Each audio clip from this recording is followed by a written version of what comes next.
I am Walter Bregman, 68 years old, and until 3 weeks ago, I believed I had raised a good man. For 35 years, I built the finest custom furniture workshop in Portland, Oregon, sanding down every regret and every missed birthday into something I could hand to my son when I was gone.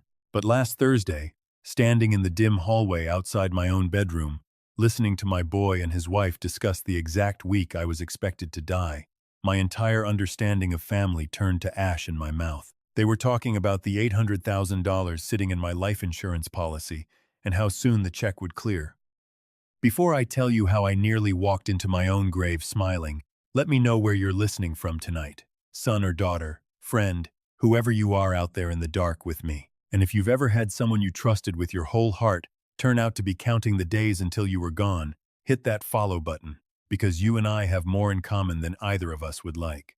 The dizziness had started on a Tuesday morning in March, 3 months before that hallway, 3 months before I knew anything was wrong at all.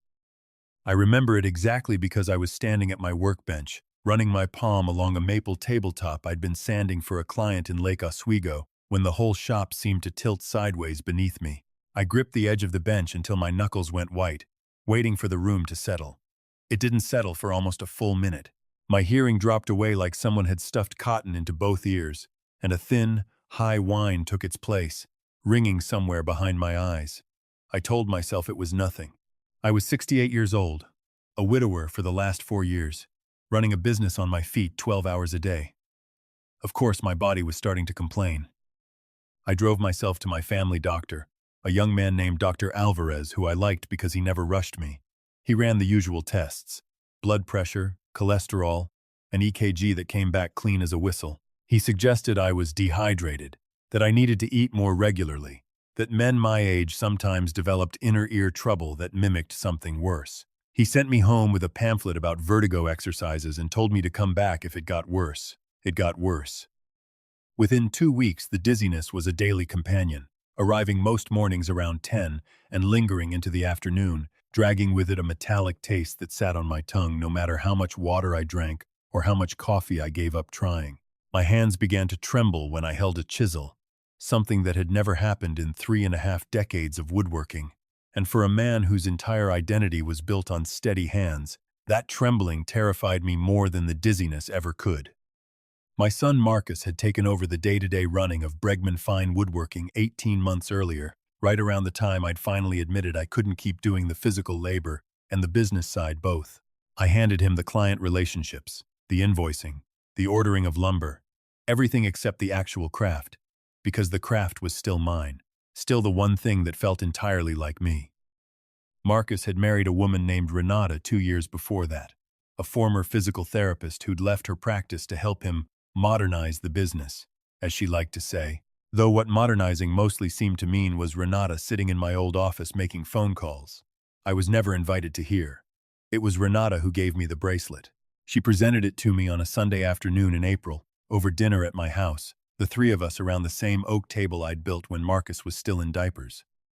She'd wrapped it in soft blue paper, and when I opened the box, I found a heavy copper cuff, the kind old men wear for arthritis, the kind you see advertised on late-night television promising to draw pain out through magnetic therapy, she explained, in that gentle clinical voice she used when she wanted to sound like she still had a medical degree, that she'd noticed my hands shaking at dinner the week before, and that copper therapy had shown real results for tremors and joint pain in her years of practice. She said she'd had it specially fitted, that the metal itself was infused with a proprietary blend that worked directly through the skin.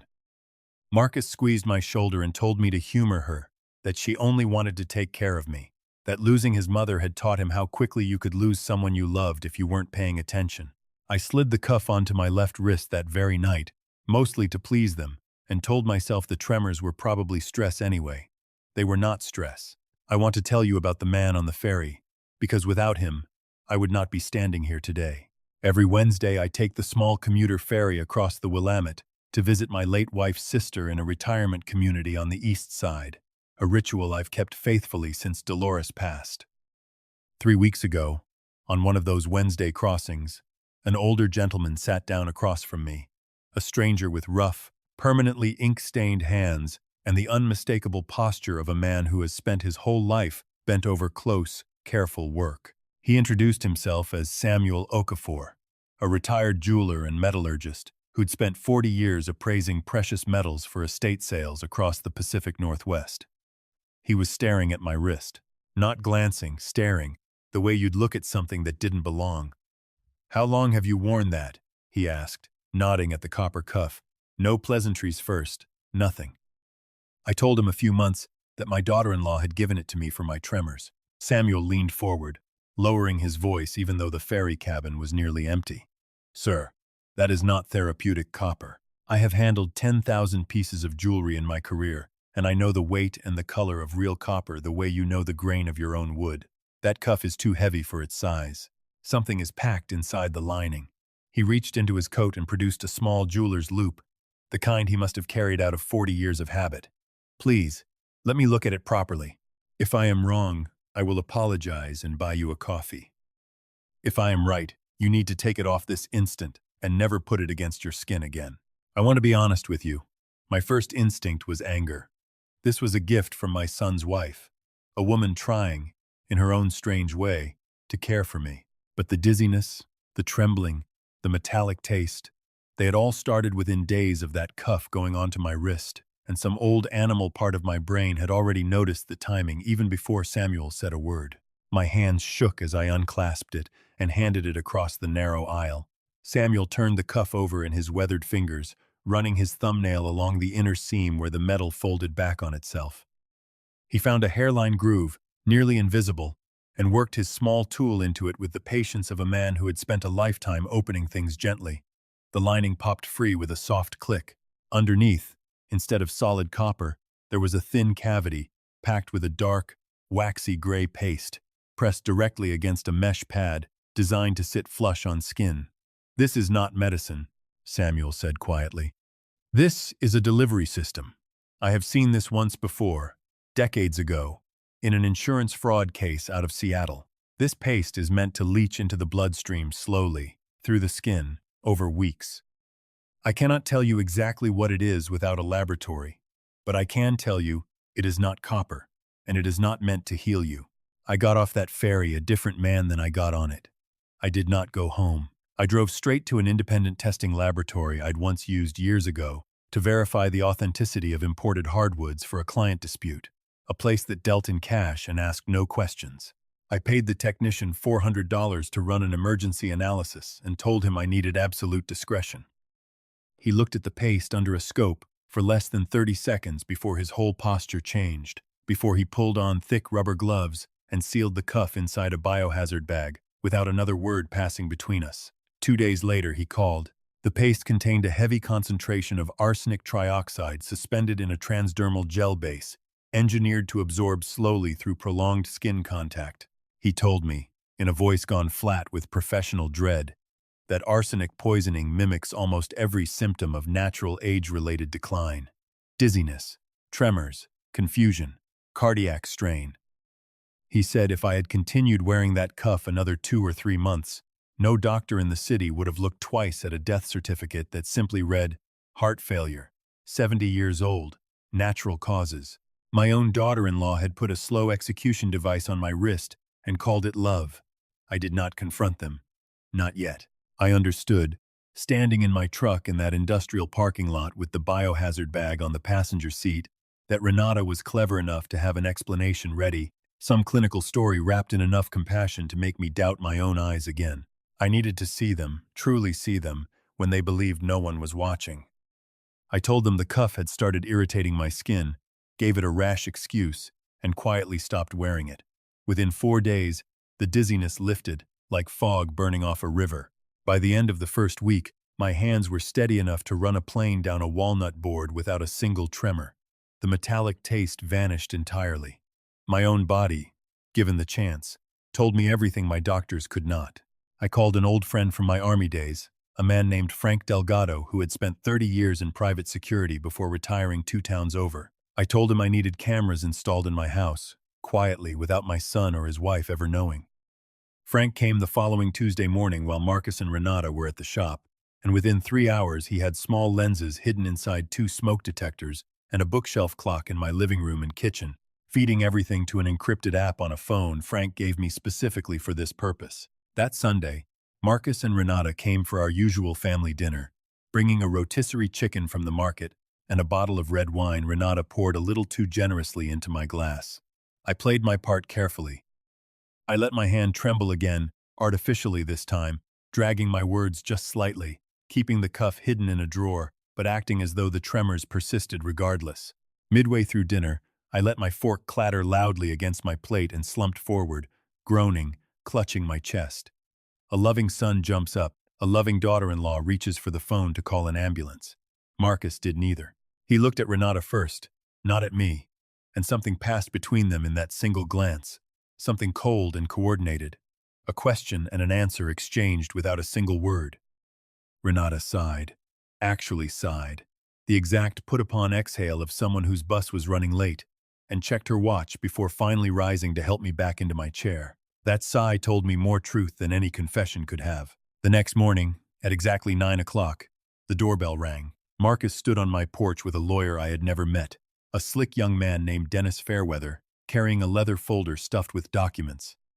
They came into my living room and spread papers across my coffee table, and Marcus told me, in a voice dripping with rehearsed tenderness, that after last night's episode he simply could not risk my safety any longer, that we needed to discuss a power of attorney, that it was time for him to formally protect what I'd spent a lifetime building. I understood then exactly what I was up against. If I refused outright, Marcus would use my resistance as proof of paranoia, proof of decline, grounds to petition a court for guardianship regardless of my wishes. I had to give them exactly what they expected. I let my shoulders sink, let my voice go thin and defeated, and told them, softly, that they were right, that I was tired of fighting my own mind, and asked where I needed to sign.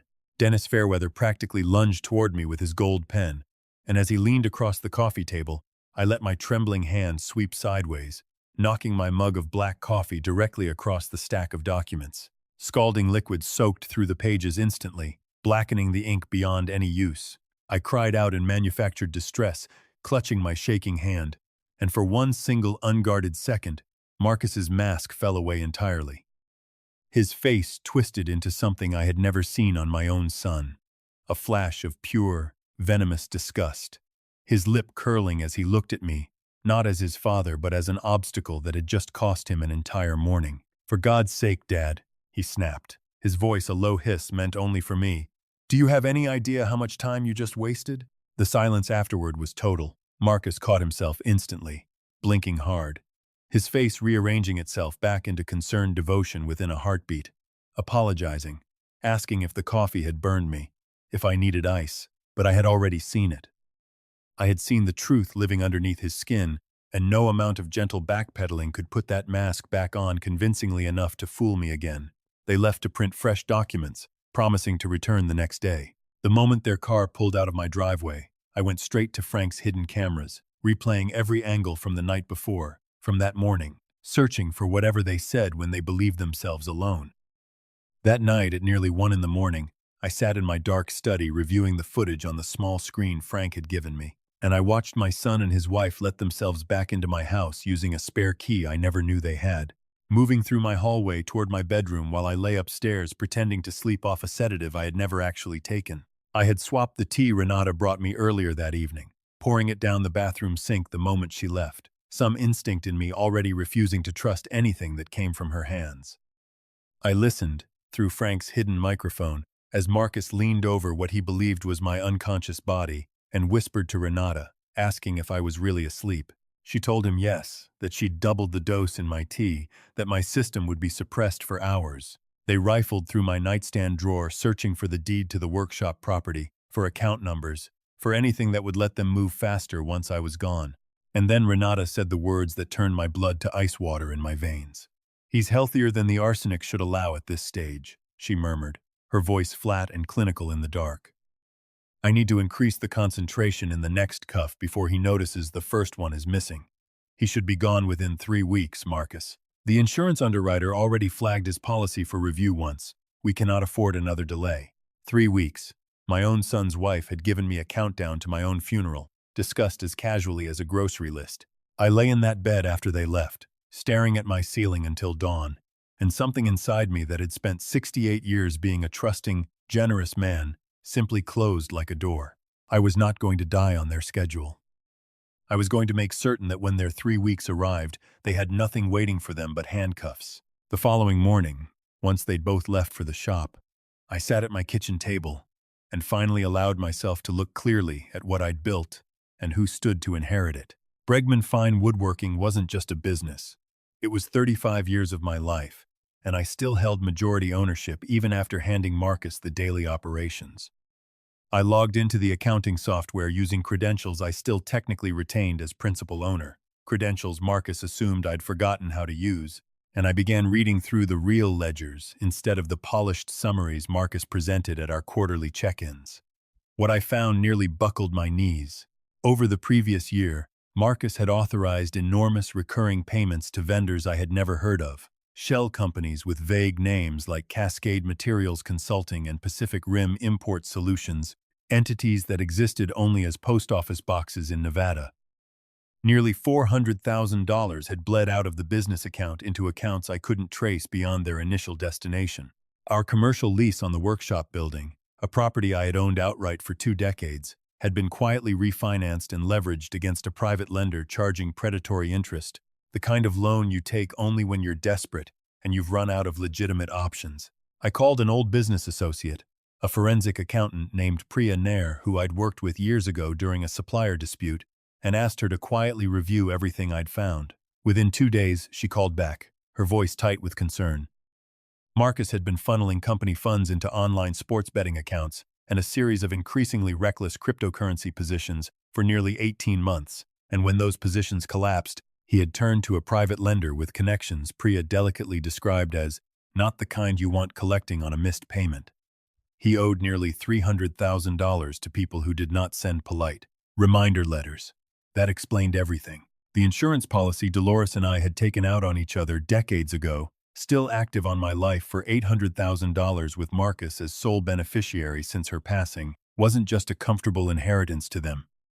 It was the only thing standing between Marcus and men who would hurt him badly for what he owed. My death wasn't cruelty for its own sake. It was an emergency exit for a drowning man, and he had decided, somewhere along the way, that drowning his own father was an acceptable price. I called Frank again, and this time he connected me with a retired FBI financial crimes agent he'd known for years, a sharp, quiet woman named Special Agent Colette Marsh, who had recently gone into private consulting but still maintained close ties to the Portland field office. I laid everything in front of her, the poisoned cuff, the laboratory report, the footage of Renata discussing dosages in my own bedroom, the shell company payments, the predatory loan. She sat in stunned silence through most of it, then told me plainly that what I had was more than enough for a coordinated arrest, that we could have both of them in federal custody within days. I told her no, not yet. If we moved immediately, Marcus would spin a story, claim desperation, claim the lender's threats had driven him to something he never truly intended to follow through on. He would find sympathy somewhere, some jury or some judge willing to see him as a man who'd made a terrible mistake under pressure, rather than a son who methodically poisoned his own father for money. I wanted the full truth laid bare where no one could soften it, where his own business partners and every person who respected the Bregman name would see exactly what he had become. I asked Agent Marsh if we could wait, if we could let them believe they were winning right up until the moment we ended it publicly and completely. She studied me for a long moment before agreeing, on the condition that I continue wearing a monitored medical alert in case they escalated faster than planned, and that her team would be positioned nearby at all times from that point forward. I called Marcus that evening and told him, in a voice deliberately hollowed out with exhaustion, that he was right, that I couldn't keep fighting this on my own anymore, and that I wanted to finally sign everything over properly. But I told him I wanted to do it the right way, not quietly at my kitchen table like some shameful secret. I told him I wanted to gather our longtime clients, our suppliers, the craftsmen who had worked alongside me for decades, everyone who had helped build Bregman Fine Woodworking into what it was, for one final gathering at the workshop that Saturday, where I would formally announce his full ownership and give him my blessing in front of everyone who mattered. I could hear the greed working behind his careful, sympathetic tone as he agreed instantly, already imagining how a public, dignified handover would insulate him from any future questions about how quickly he'd taken control once I was gone. That Saturday morning arrived gray and quiet, rain misting softly against the tall workshop windows. I dressed carefully, deliberately letting my shoulders stack with the practiced weight of decline, letting Frank wheel me through the front doors in a chair I did not need, watching decades of clients and craftsmen fall silent as I passed, watching genuine grief settle over faces that had known me since Marcus was a boy learning to hold a hammer. Marcus stood near my old workbench in a pressed shirt, Renata beside him in an elegant charcoal dress, diamond earrings catching the workshop lights, both of them wearing the practiced solemnity of people who believed they had already won. Dennis Fairweather stood ready with a fresh stack of documents, smoothing them across a folding table with theatrical care. I let Frank wheel me to the center of the room, in front of everyone, and Marcus stepped forward, kneeling slightly to press the pen into my trembling hand, murmuring just for me that it was time to rest, that he finally had everything handled. I opened my fingers and let the pen fall. It struck the concrete floor with a sharp, ringing crack that silenced the entire room. Marcus blinked in confusion, reaching for it automatically, assuming my hand had simply failed. I gripped the arms of that chair and pushed myself upright, straightening my spine until I stood taller than he had seen me stand in months, and the color drained entirely from his face. "Dad," he stammered, "what are you doing? You need to sit down." "I am exactly the man I have always been, Marcus," I said, and my voice came out steady, carrying clean across the workshop rafters. I reached into my coat and lifted a small remote control, pressing the single button, and the large screen we normally used for client presentations flickered to life on the far wall. Instead of a farewell slideshow, the footage from Frank's hidden cameras filled that screen. Renata's voice, cold and clinical, filled the workshop, discussing arsenic concentrations, discussing my declining health as a business timeline, discussing the $800,000 waiting on the other side of my death. Marcus's own voice followed, admitting his gambling losses, his crypto collapse, the dangerous men waiting on their money. Gasps rippled through the room, tools clattered from stunned hands, and I watched decades of respect and affection curdle into horror on every face turned toward my son and his wife. Renata lunged for the projector cord, and Agent Marsh's voice rang out from the workshop entrance, sharp and absolute, freezing her mid-motion. Federal agents flooded through the doors within seconds, and I watched my son collapse to his knees on the sawdust-covered floor of the workshop I had built with my own 2 hands, sobbing, begging me to make it stop, telling me he'd only done it because he was terrified, because those men were going to hurt him. I looked down at him, searching my own heart for whatever fragment of fatherly love might still remain, and found only a clean, quiet emptiness where that love used to live. "You didn't protect this family, Marcus," I told him. "You tried to burn it down to pay for your own mistakes." They let him out in handcuffs, Renata screaming threats about lawyers that no one in that room believed anymore, and as the workshop door closed behind them, the weight I had carried for months finally lifted from my chest entirely. 6 months later, I still run Bregman Fine Woodworking, though I've slowed the pace considerably, and hired a young craftsman I trust to handle the business side honestly. Marcus and Renata are both serving lengthy federal sentences for attempted murder and wire fraud, and I have legally ensured neither of them will ever touch a cent of what I built. I found Samuel Okafor last month and quietly funded a small appraisal office for him downtown. A simple, "Thank you for the stranger whose steady eyes saved my life on a ferry crossing I nearly didn't survive." I still sit at my workbench most mornings, running my palm across raw lumber, grateful for hands that no longer shake. Blood does not entitle anyone to your trust, and love is not proven by a shared last name but by how someone treats you when they believe no one else is watching. If someone you trusted has ever shown you their true face when the mask slipped, I want to hear about it in the comments below, whoever you are, wherever you're listening tonight. And if my story gave you even a little bit of peace, follow along, because there are more stories like mine still waiting to be told.